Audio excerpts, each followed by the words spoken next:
여러분 안녕하세요. 오늘의 말씀은 이사야서 44장 21절에서 45장 7절의 말씀입니다. 함께 읽겠습니다. 야곱아 이스라엘아 이 일을 기억하라. 너는 내 종이니라. 내가 너를 지었으니 너는 내 종이니라. 이스라엘아 너는 나에게 잊혀지지 아니하리라. 내가 내 허물을 빽빽한 구름같이 내 죄를 안개같이 없이 하였으니 너는 내게로 돌아오라. 내가 너를 구속하였음이니라. 여호와께서 이 일을 행하셨으니 하늘아 노래할지어다. 땅의 깊은 곳들아 높이 부를지어다. 산들아 숲과 그 가운데의 모든 나무들아 소리내어 노래할지어다. 여호와께서 야곱을 구속하셨으니 이스라엘 중에 자기의 영광을 나타내실 것이미로다. 내 구속자여 모태에서 너를 지은 나 여호와가 이같이 말하노라. 나는 만물을 지은 여호와라. 홀로 하늘을 폈으며 나와 함께한 자 없이 땅을 펼쳤고 헛된 말을 하는 자들의 징표를 패하며 점치는 자들을 미치게 하며 지혜로운 자들을 물리쳐 그들의 지식을 어리석게 하며 그의 종의 말을 세워주며 그의 사자들의 계획을 성취하게 하며 예루살렘에 대하여는 이르기를 거기에 사람이 살리라 하며 유다 성읍들에 대하여는 중건될 것이라. 내가 그 황폐한 곳들을 복구시키리라 하며 기품에 대하여는 이르기를 마르라. 내가 네 강물들을 마르게 하리라 하며 고레스에 대하여는 이르기를 내 목자라. 그가 나의 모든 기쁨을 성취하리라 하며 예루살렘에 대하여는 이르기를 중건되리라 하며 성전에 대하여는 내 기초가 놓여지리라 하는지라. 여호와께서 그의 기름 부음을 받은 고레스에게 이같이 말씀하시되 내가 그의 오른손을 붙들고 그 앞에 열국을 항복하게 하며 내가 왕들의 허리를 풀어 그 앞에 문들을 열고 성문들이 닫히지 못하게 하리라. 내가 너보다 앞서가서 험한 곳을 평탄하게 하며 논문을 쳐서 부수며 쇠빗장을 꺾고 내게 흑암 중에 보아와 은밀한 곳에 숨은 재물을 주어 내 이름을 부르는 자가 나 여호와 이스라엘의 하나님인 줄을 네가 알게 하리라. 내가 나의 종 야곱 내가 택한 자 이스라엘을 위하여 내 이름을 불러 너는 나를 알지 못하였을지라도 내게 칭호를 주었노라. 나는 여호와라. 나 외에 다른 이가 없나니 나밖에 신이 없느니라. 너는 나를 알지 못하였을지라도 나는 내 띠를 동일 것이요 해 뜨는 곳에서든지 지는 곳에서든지 나밖에 다른 이가 없는 줄을 알게 하리라. 나는 여호와라. 다른 이가 없느니라. 나는 빛도 짓고 어둠도 창조하며 나는 평안도 짓고 환난도 창조하나니 나는 여호와라. 이 모든 일을 행하는 자니라 하였노라. 아멘. 하이나 큐티 말씀 나누겠습니다. 사람이 하는 일들 중에 가장 어렵다고 말하면서도 가장 큰 보람을 느끼는 일이 하나 있다고 합니다. 그것이 바로 창작의 영역이라고 합니다. 이 창작이라는 뜻은 새로운 것을 처음으로 만드는 것입니다. 또 예술 작품을 이야기할 때 특히 문예 작품을 독창적으로 짓는 것, 그런 작품을 말하는 것입니다. 그래서 말 그대로 시나 소설이나 수필이나 이런 등등의 작품을 쓰는 것뿐만 아니라 미술의 영역, 음악의 영역, 요리, 그리고 산업 등의 영역 등에서 모든 면에서 새로운 것을 처음 만드는 것을 창작이라고 합니다. 그리고 그 창작품에 누구누구의 것이라고 또 내 것이라고 표를 하고 우리는 그런 노력들을 높이 평가합니다. 또 스스로도 아무도 만들지 못한 것을 내가 만들어냈다는 엄청난 성취감에 그동안 흘렸던 창작의 고통, 산통이라고 부르는 피땀을 흘린 시간들이 보상을 받기도 합니다. 그런데 저는 오늘 말씀을 묵상하면서 세상의 사람들의 창작과 창조 행위는 우리가 그렇게 칭찬하면서 본인의 또 창작과 창조에도 엄청난 의미를 부여하면서 정작 우리 하나님의 창작과 창조에 대해 우리가 얼마나 하나님께 칭찬에 인색한 것 아닌가 하는 생각이 들었습니다. 그래서 저는 오늘 말씀을 통해서 모든 것의 창조자 되시고 우리의 구속자가 되심을 스스로 밝히시는 하나님, 모든 것의 창조자 되시고 우리의 구속자가 되심을 스스로 밝히시는 하나님을 묵상했습니다. 사실 사람들이 내가 창조했다, 창작했다 이렇게 말하지만 따지고 보면 이 세상에 완벽한 창조는 있을 수가 없습니다. 그것은 다 무언가 하나님을 시작으로 해서 이미 창조한 것을 기반으로 창작을 한 것입니다. 우리가 평상시에 의식하지 못하고 당연하게 생각하는 물, 공기, 햇빛, 흙, 바위 이런 것들도 다 하나님의 작품 아닙니까? 우리가 의식하지 못하고 있다고 해서 하나님이 만드셨다는 사실이 없어지는 것은 아닙니다. 전도서 말씀대로 해 아래 새 것이 없는 것이고 하나님 이외에 진정한 창조자도 없고 창작자도 없는 것입니다. 오늘 말씀에도 하나님은 다시 한번 당신이 모든 것에 창조주시고 또한 당신의 백성들을 지으신 분이며 무엇보다도 그들을 구속한 분이심을 말씀합니다. 본문 24절도 한번 보십시오. 하나님께서 말씀하십니다. 내 구속자여, 모태에서 너를 지은 나 여호와가 이같이 말하노라.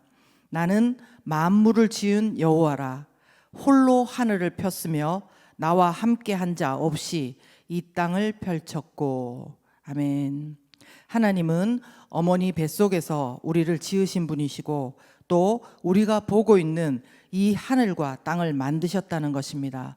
그것도 어떤 누군가와 같이가 아니라 홀로 하늘과 땅을 펼쳤음을 강조하고 계시는 것입니다. 이처럼 하나님은 당신 스스로 이 세상 모든 만물을 지으신 분임을 밝히시고 계신 것입니다. 이런 사실을, 이런 지식을 모르는 그리스도인들은 아마 별로 없을 것입니다.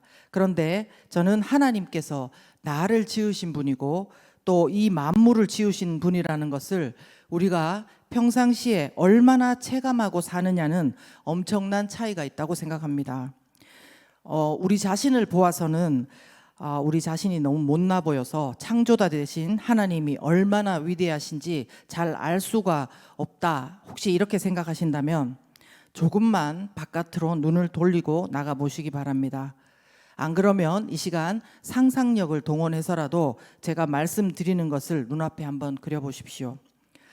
끝도 없이 펼쳐진 바다, 하늘에서 거세게 쏟아지는 빗줄기, 우르릉쾅쾅 천둥과 번쩍이는 번개, 끝도 없이 높고 깊은 산과 계곡들, 동쪽에서 솟아오르는 새빨간 태양, 높은 곳에서 사방을 흔드는 소리를 내며 쏟아지는 폭포수들, 오로라 빛으로 빛나는 하늘, 하얀 얼음들로 끝도 없이 뒤덮인 땅.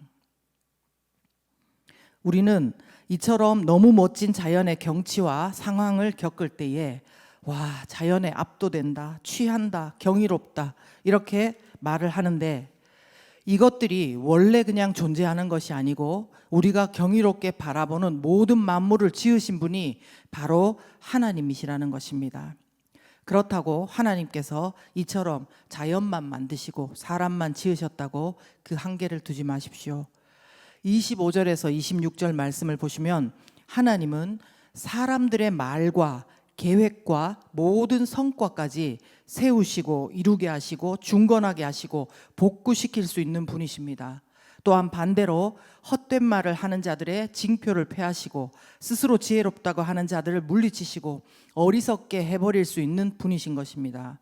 우리가 행동하는 모든 것이 하나님의 주권 안에 있지 않는 것이 하나도 없는 것입니다. 사랑하는 여러분, 혹시 저에게 뭘 그렇게 몇 마디 말로 하나님이 창조자라는 것을, 주권자라는 것을 다 아는 것을 그렇게 굳이 말하느냐 하시는 분들도 계시겠지만 이게 너무 중요해서 그렇습니다. 사도행전에 보면 아그리빠 왕이 자신 앞에서 자기 변호는 않고 자기가 어떻게 주님을 만났는지 복음을 막 전하는 바울에게 네가 적은 말로 나를 권해서 그리스도인이 되게 하려는도다 라고 말했습니다. 근데 그런 것처럼 저 같은 사람의 부족한 말이라도 이사야서를 통해 계속 하나님 자신에 대해서 말씀하시는 하나님의 크심과 위대하심과 그 영광을 저와 여러분이 찬양할 수 있게 된다면 그것만으로 된 것입니다. 저 같은 사람이 하나님이 어떤 분이신지 좀 귀를 기울여 달라고 해도 뭘 그렇게까지 하냐 하시겠지만, 그렇다면 모든 것의 창조자이신 하나님께서는 무엇 때문에 어떤 이유로 툭하면 하나님을 저버리고 범죄하는 그들에게, 우리에게 선지자들을 통해서 왜 이렇게까지 말씀해야 된다는 말입니까?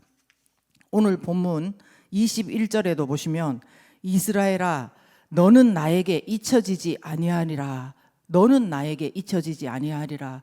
창조주 되시고 구속자 되신 그분이 굳이 이렇게 말씀하시는 것, 왜 이렇게 하십니까? 혹시나 우리가 요즘 큐티를 공부로만, 지식으로만 생각하고 그치고 있다면 우리는 이것을 경계해야 됩니다. 우리가 압도되는 그 자연의 주인이면서도 우리에게 계속 말씀을 하시고 다가오시는 그 하나님의 본심을 알아야 됩니다. 내가 너를 잊지 않는다. 당신의 손으로 지으신 그들을 향한, 우리를 향한, 하나님의 소유된 백성들을 향한 하나님의 특별한 사랑 때문입니다. 그러므로 우리는 그저 코로나로 인해서 어려운 이 상황, 해결될 것 같지 않은 내 문제들에만 쌓여서 인생을 살면 안 됩니다. 물론 당연히 죽을 것만 같습니다. 문제가 우리 가운데 있는 것이 근데 중요한 것이 아니고, 우리가 그럼에도 우리의 아버지 되시는 하나님이 바로 모든 만물의 창조자시고 구속자이심을 마음 깊이 새기고 그것을 매일 매 순간마다 찬양하는 사람들이 될 수 있는가, 그것이 중요한 것입니다.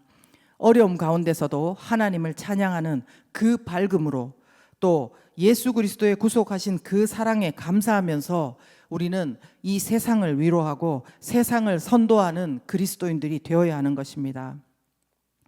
우리는 구속함의 은혜를 받은 사람이라는 것을 다시 기억했으면 좋겠습니다. 여러분, 구속이라는 단어 뜻 많이 들으셨죠? 노예의 몸값을 치르고 사서 자유롭게 한다는 것입니다. 예수 그리스도를 믿고 하나님의 자녀된 우리는 구속받은 사람들입니다. 죄와 사망의 노예였던 자를 예수 그리스도의 핏값을 치르고 사서 자유케 하신 것입니다. 그 자유로 방종하는 것이 아니라 다시 하나님의 소유로서, 사탄의 소유가 아니라 하나님의 소유로서, 하나님의 종으로서 우리는 살 수 있게 된 것입니다. 머나먼 타국 땅의 포로 생활 속에서, 그리고 또 우리의 일상 가운데 힘든 일이 너무너무 많다고 해서 우리가 우리 자신을 계속 들여다본다고 해도 거기서 살아날 방법은 없습니다. 누가 약소국가 남유다 사람들에게 신경을 쓰겠습니까? 누가 혼자서 신음하고 고민하고 울고 있는 우리에게 하루 종일 신경을 써주겠습니까? 하지만 하나님께서는 사람들이 생각하지 못하는 방법으로 오늘도 우리 가운데 행하실 수 있습니다. 제일 안 도와줄 것 같은, 제일 하나님의 일을 할 것 같지 않은 이방 나라의 왕 고레스에게 기름 부음을 하셔서도 사용하실 수 있는 분이 하나님이심을 기억하시기 바랍니다. 45장 5절에서 6절 말씀처럼 두 번이나 강조하시는 하나님의 말씀이 있습니다. 너는 나를 알지 못하였을지라도, 너는 나를 알지 못하였을지라도, 그러면서 다시 두 번 강조하시는 하나님의 말씀, 나는 여호와라, 나 외에 나밖에는 다른 이가 없는 줄을 알게 하시겠다는 것입니다. 하나님 밖에는 우리에게 다른 사람이 없다는 것, 다른 이가 없는 줄을 알게 하시겠다는 것입니다.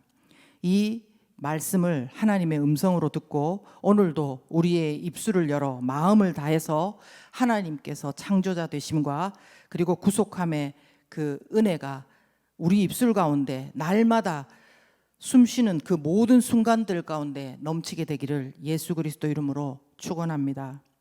제가 오늘 묵상한 성도의 모습, 하나님을 순간마다 찬양하는 우리 모두가 되기를 간절히 바랍니다. 함께 기도하시겠습니다.